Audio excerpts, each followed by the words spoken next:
ce jeudi sur la ville de Calais. Le nombre de sans-papiers a explosé ces dernières semaines.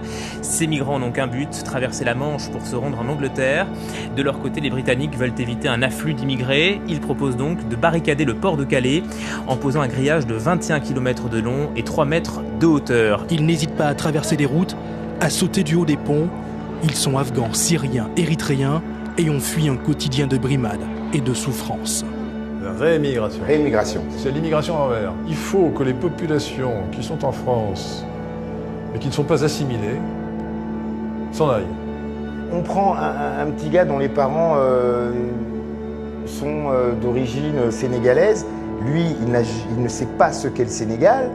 Il a grandi ici, ses seules références, c'est la République française. Il faudrait le renvoyer dans un pays qu'il ne connaît pas. Vos pays deviennent schizophrènes.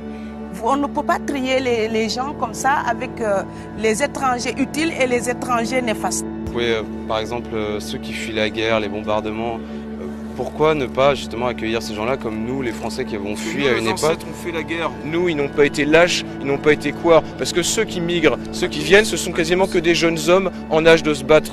Comment est devenu Calais aujourd'hui? Une poubelle. Je n'ai pas peur de le dire, une poubelle. Pourquoi? Voilà. À cause d'eux. Désolé. Nous, on a construit notre pays, et justement, on a défendu notre pays. Et sur les noms du monument aux morts, ce qui est écrit, c'est des noms des Français, c'est des noms gaulois, c'est pas les noms des étrangers. J'ai d'abord fui en Libye, puis en Italie, en bateau. Après ça, je suis arrivé en France, à Calais, dans la jungle. Là, le gouvernement m'a proposé de partir.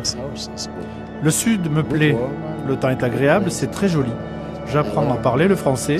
Je suis heureux maintenant. Nous sommes là pour dénoncer le flux migratoire, l'islamisation et l'intégrisme musulman que subit de plein fouet notre pays. Un étranger qui travaille à la place d'un Français prend la place d'un Français. Nous estimons que l'immigration, c'est un parasitage social. C'est pas humanitaire, il n'y a rien d'humanitaire là-dedans. C'est une jungle, quoi.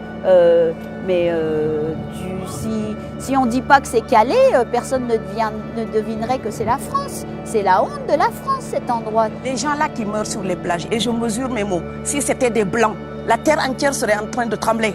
Ce sont des Noirs et des Arabes. Alors eux, quand ils meurent, ça coûte moins cher. Si on met 6000 Français dans les mêmes conditions où vivent les réfugiés actuellement, que ce soit les personnes qui soient de ce côté de la ligne ou de l'autre côté, je pense qu'on agirait tous de la même manière et on serait vraiment très heureux qu'il y ait des gens qui soient là pour nous soutenir.